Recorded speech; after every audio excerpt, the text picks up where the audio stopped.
सभी मसीह भाई बहनों को प्यार भरी जय मसीह की परमेश्वर की पाक और पवित्र हजूरी में आप सभी का स्वागत करते हैं। और हमारे पिता परमेश्वर ने अपने वचनों के द्वारा हमें जो आत्मिक खुराक दी है, हमें जो आज का वचन दिया है, उसके लिए प्रार्थना करते हैं। Hallelujah hallelujah hallelujah hallelujah hallelujah hallelujah. धन्यवाद धन्यवाद धन्यवाद धन्यवाद धन्यवाद धन्यवाद धन्यवाद धन्यवाद। सेना के यहोवा पिता धन्यवाद, आपका शुक्र, आपका धन्यवाद हो पिता परमेश्वर। मेरे यहोवा पिता पिता परमेश्वर जी, आपने चलती सांसें दी पिता परमेश्वर जी, सारी रात आप अपने संभाल के रखा पिता परमेश्वर जी। हमारे पापों गुनाहों को क्षमा करके पिता परमेश्वर जी आप अपने नज़दीक हमें लेकर आए और अपने निमित्त में बैठकर आज्ञा प्रार्थना करने की आज्ञा दी पिता परमेश्वर जी। आपका शुक्र करते हैं पिता परमेश्वर जी। अपनी गलतियों गुनाहों से पिता परमेश्वर जी हम तौबा करते हैं और आपकी हजूरी में बैठते हैं पिता परमेश्वर जी। आपके वचन, आप समय आपके वचन का है पिता परमेश्वर जी, हमारी आत्मा की खुराक का है खुदावंद। आपके वचन जो पिता परमेश्वर हमारी राहों की ज्योति, हमारे जीने का आधार है पिता परमेश्वर। आपके वचन हमें नया बल प्रदान करते हैं खुदावंद, नई उम्मीद नई ताकत प्रदान करते हैं पिता परमेश्वर। आपके वचन हमें आत्मा के फलों से भरते हैं पिता परमेश्वर। आत्मा के फल प्रेम, आनंद, शांति, करुणा, भलाई, नम्रता, संयम पिता परमेश्वर जी, जो आत्मा के फल आपके हैं खुदावंदा, उन फलों के द्वारा पिता परमेश्वर जी हम नई उम्मीद नई ताकत से भरते जाएं पिता परमेश्वर जी, और नए जीवन को पा जाएं पिता परमेश्वर जी। आपकी ज़िंदगी, आपके जो वचन है पिता परमेश्वर जी हमारी ज़िंदगियों में कार्य करे खुदावंद, और नई उम्मीदों को लेकर आए पिता परमेश्वर जी। कोई भी शैतान की शक्ति इन वचनों को हमसे चुरा ना सके। इन वचनों के द्वारा हम बचाए और चलाए जाएँ खुदावंद। जो भी वचन हम सुने खुदावंद जी, आपकी हजूरी में होकर सुने पिता परमेश्वर। जब हम बोले पिता परमेश्वर जी, हम ना बोल के बल्कि पवित्र आत्मा आपका हमसे बुलवाए पिता परमेश्वर मेरे यहोवा पिता, और हर एक के मन को शांति प्रदान करे ये वचन पिता परमेश्वर। प्रार्थना यीशु नासरी के नाम में मांगते हैं, आमीन। हालेलुया। आज मैं आपके लिए लेकर आई हूँ मत्ती 16 की 24 से 28 नंबर आयत, जिसका टॉपिक है यीशु के पीछे चलने का अर्थ। अब यहाँ पर हमारे परमेश्वर के पीछे चलने का क्या अर्थ है जानते हैं। तब यीशु ने अपने चेलों से कहा, यदि कोई मेरे पीछे आना चाहे तो अपने आप का इनकार करे और अपना क्रूस उठाए और मेरे पीछे हो ले। हालेलुया। अब परमेश्वर ऐसा कह रहे हैं यहाँ पर कि लिखा है कि यीशु ने अपने चेलों से कहा कि यदि कोई मेरे पीछे आना चाहे तो अपना क्रूस उठा ले और मेरे पीछे हो ले। अपना क्रूस, यहाँ प्रभु यीशु अपने चेलों को आत्मिक उन्नति के बारे में बता रहे हैं। क्रूस उठाना मतलब आत्मिक उन्नति, जो आत्मा की उन्नति के लिए परमेश्वर यहाँ पर बात कर रहे हैं कि जो लोग मेरे पीछे आना चाहते हैं वह अपने आप का इनकार मतलब अपने पुराने जीवन का त्याग करें और अपना क्रूस उठाकर, अपना नया जीवन उठाकर मतलब अपनी पिछली पुरानी ज़िंदगी सारी भूल कर नए सिरे से परमेश्वर में प्रवेश करें। और जैसे प्रभु यीशु ने अपने आप का संपूर्ण सलीब पर चढ़ाया था, वैसे ही हमें भी अपना संपूर्ण मन प्रभु को देकर उसके पीछे चलना होगा। यहाँ पर परमेश्वर उस आत्मिक चलने को कह रहे हैं, उस उन्नति के बारे में, उस क्रूस को उठाने के लिए परमेश्वर हमें कह रहे हैं कि अपना पुराना सब छोड़कर नए होना। हालेलुया। अब हमें क्या होना पड़ेगा? अपनी नई उन्नति के लिए, नए जीवन के लिए हमें अपने आप को, अपनी आत्मा को, अपने दिल को क्या करना पड़ेगा? नया करना पड़ेगा। हालेलुया। क्योंकि आगे लिखा है, क्योंकि जो अपना प्राण बचाना चाहे वह उसे खोएगा, और जो कोई मेरे लिए अपना प्राण खोएगा वह उसे पाएगा। हालेलुया। अब परमेश्वर यहाँ पर क्या कह रहे हैं? क्योंकि जो कोई अपना प्राण बचाना चाहे, मतलब जो कोई अपने प्राण को बचाएगा वह उसे क्या करेगा? खोएगा। और जो कोई मेरे लिए अपना प्राण त्यागेगा या खोएगा वह उसे क्या करेगा? पा जाएगा। हालेलुया। इसका मतलब है कि जो लोग धरती पर अपना प्राण बचाने की कोशिश करेंगे, जो हमने नहीं जाना या नहीं, डरते हैं, बहुत कई से लोग ऐसे होते हैं जो मरने से बहुत डरते हैं या वो कुछ करना ही नहीं चाहते लाइफ में, वह उसे क्या कहते हैं, जो कई लोग होते हैं जो बहुत डर डर के रहते हैं और बड़ी परेशानियों में रहते हैं, बस घिरे रहते हैं, कोई परमेश्वर का नाम नहीं लेना, तो वो कह रहे हैं अपना प्राण बचाने की कोशिश करते हैं, वह उसे स्वर्ग में खोएंगे। तो यहाँ तो वो बचाने की कोशिश कर रहे हैं, पर स्वर्ग में उनका कोई भी राज नहीं होगा। अगर हमें आज कोई प्रभु पर सवाल करे और हम अपने आप को बचाने के लिए परमेश्वर का इनकार कर देंगे या ऐसे ही मुरझाए हुए मन से रहेंगे, तो परमेश्वर स्वर्ग में भी हमारा क्या कर देगा, साफ स्पष्ट तरीके से हमारा इनकार कर देगा।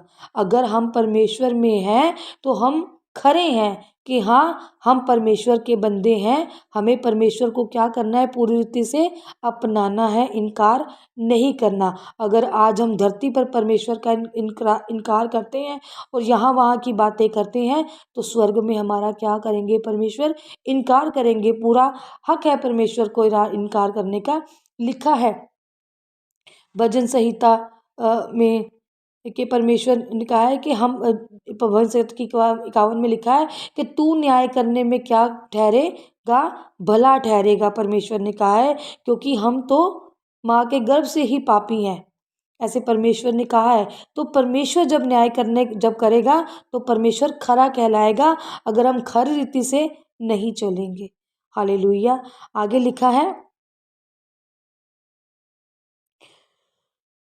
कि जो उसे मेरे लिए खोएगा वह उसे पाएगा। मतलब अगर कोई परमेश्वर के लिए अपने प्राण को मुश्किल में डालता है या परमेश्वर के साथ वफादार रहता है और धरती पर और यीशु के नाम के लिए दुख उठाता है, तो उसके प्राण क्या होंगे, स्वर्ग में बचाए जाएंगे। और परमेश्वर कहेगा कि मैं इसे जानता हूँ, ये मेरा बच्चा है या मेरी बच्ची है, क्योंकि इसने क्या किया था, मेरे लिए अपने दुख उठाए थे। किसी ने कोई बात कही थी तो ये खड़े थे मेरे लिए, या परमेश्वर के साथ थे, या कभी परमेश्वर का इनकार नहीं किया था, ये वफादारी से परमेश्वर के साथ बने रहे थे। तो परमेश्वर भी स्वर्ग में क्या करेगा, उनके लिए वफादार बना रहेगा। हालेलुया। आगे लिखा है, यदि मनुष्य सारे जगत को प्राप्त करे और अपने प्राण की हानि उठाए तो उसे क्या लाभ होगा, या मनुष्य अपने प्राण के बदले क्या देगा। हालेलुया। अब यहाँ पर कह रहे हैं कि यदि मनुष्य सारे जगत का प्राप्त करे, सारे जगत को तो उसने पा लिया, और अपना प्राण खो दे तो उसे क्या मिलेगा। मतलब कि आज के जो दौर में जो मनुष्य है, जो दुनियावी चीज़ों में खोया हुआ है, जो दुनियावी बातें बोलता है, जिसे दुनिया की ही फिक्र है, या जो दुनिया में रहकर संसारिक बातें ही करता रहता है, जिससे वह परमेश्वर की बातों तथा हुक्मों को क्या कर जाता है, भूल जाता है। जैसे संडे की बंदगी में जाना हो, इंसान संडे को पार्टियों में चला जाए तो वहाँ पर क्या होता है, परमेश्वर को भूल जाते हैं या परमेश्वर का इनकार करता है। सिर्फ अपने आप को बचाने के लिए धरती पर हम दुनिया को दिखाने के लिए दुनिया को ज़्यादा अहमियत देते हैं और सोचते रहते हैं कि कोई व्यक्ति मुझसे गुस्सा ना हो जाए, कोई व्यक्ति मेरे से गिला ना करे, आज मैं यहाँ उसके कहने पर ना चलूँ तो मुझसे नाराज़ ना हो जाए, और उसमें हम किसका इनकार कर देते हैं, प्रभु का। पर प्रभु कहते हैं कि क्या फ़ायदा इन चीज़ों का, इन चीज़ों के कारण तुमने स्वर्ग में अपने प्राण खो दिए हैं। जो तुम्हारी जगह स्वर्ग में बननी थी वो खत्म हो गई है।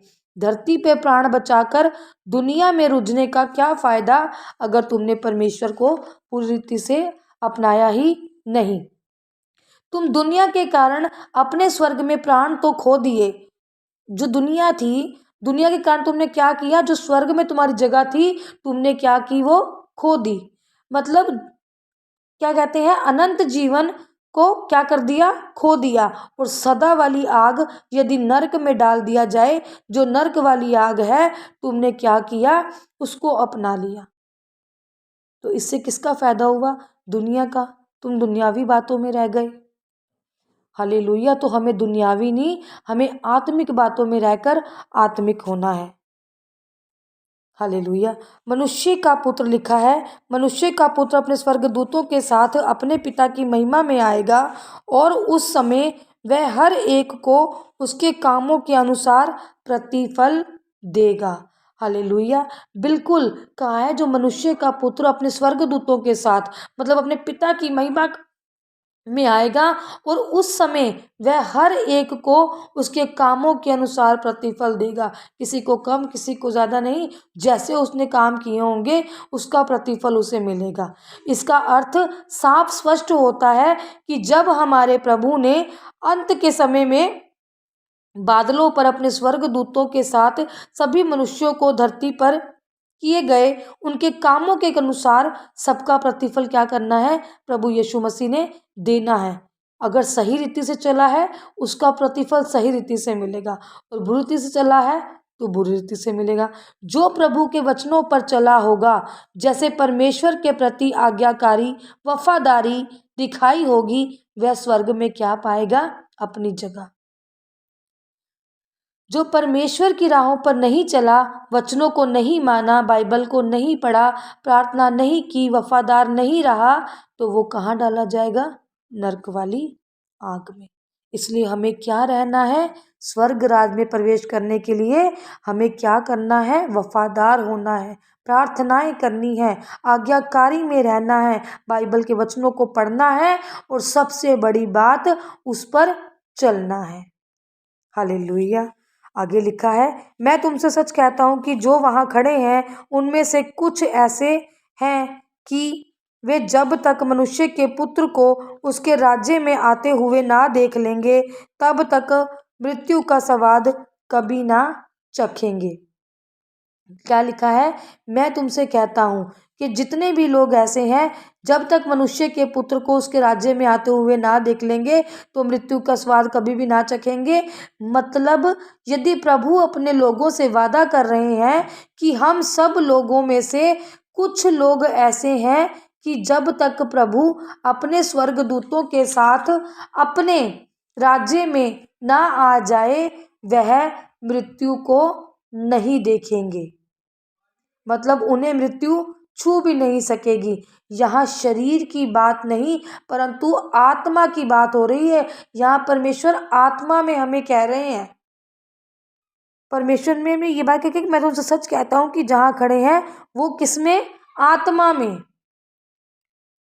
जीवित तो रहेंगे जब तक प्रभु अपने राज्य यदि धरती पर प्रवेश ना कर ले। पर वो क्या होगा, आत्मा में वो लोग क्या रहेंगे, मर जाएंगे। वो क्या करें, तब तक मृत्यु का स्वाद कभी ना चखेंगे। अपनी आत्मा की यहाँ पर बात हो रही है, वो आत्मा के बारे में बात कर रहे हैं कि शरीर की नहीं, परंतु आत्मा की बात है कि वो जो आत्मा है वो स्थिर रहेगी, वो मृत्यु का स्वाद नहीं चखेगी। आत्मा उसकी कहाँ रहेगी, परमेश्वर में। तो हमें क्या करना है, हमें दिन रात प्रार्थना में बने रहकर हमें संसारिक जीवन में नहीं बल्कि आत्मिक जीवन में हमें रहना है। इस संसार में हमें आत्मा में होकर चलना है। मैं ये नहीं कह रही कि संसार से अलग हो जाओ, मैं ये कह रही हूँ कि संसार में रहकर थोड़ा सा अलग होकर परमेश्वर में ज़्यादा हो जाओ। संसार में, हम संसार में आए हैं तो संसारिक रीति भी हमारी ही है, पर हमें अपनी जितनी हो सके उतना हमने कहाँ रहना है, आत्मिक होकर।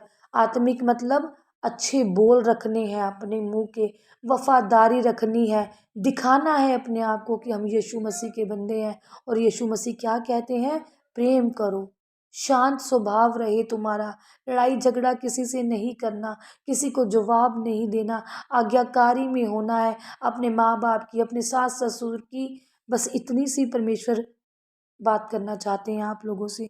तो ये कोई मुश्किल नहीं है। हालेलुया। परमेश्वर इन वचनों के द्वारा आपको ब्लेस करे, आशीषित करे। हालेलुया। सर्वशक्तिमान साना के यहोवा खुदावंद, मैं प्रार्थना करती हूँ पिता परमेश्वर जी, जितने भी जन पिता परमेश्वर जी उम्मीद लाके पिता परमेश्वर जी इस वचन को सुनते हैं खुदावंदा, ये वचन प्रार्थना को पिता परमेश्वर जी अपने हृदय में रख छोड़ते हैं और विश्वास करते हैं पिता परमेश्वर जी कि जो भी प्रार्थना और वचन आज है वो हमारे लिए है खुदावंद। उनके विश्वास की जीत हो पिता परमेश्वर जी, और जब वो विश्वास से आज सुने कि ये वचन और ये प्रार्थना मेरे लिए थी पिता परमेश्वर जी, वो वचन और वो प्रार्थना खुदावन इनकी ज़िंदगियों में कार्य करे पिता परमेश्वर जी। इनके रुके कामों में पिता परमेश्वर जी, जिस जन को जो भी परेशानी है पिता परमेश्वर, उसे आप जानते हैं खुदावन, मैं नहीं जानती पिता परमेश्वर जी।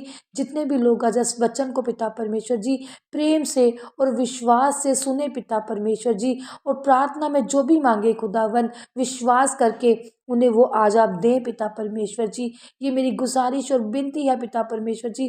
और आपने कहा है धरती आकाश टल जाएंगे पर मेरे वचन कभी नहीं टलेंगे पिता परमेश्वर जी। आपका ये वचन इनकी आत्मा की आज खुराक बन जाए पिता परमेश्वर, जिससे लेकर ये तृप्त हो जाए पिता परमेश्वर। और आज इन जितने भी लोगों के बंद काम है खुदावंदा, मैं यीशु मसीह के नाम में आज वो सारे बंधनों को पिता परमेश्वर जी फायर देती हूँ यीशु नासरी के नाम में पिता परमेश्वर।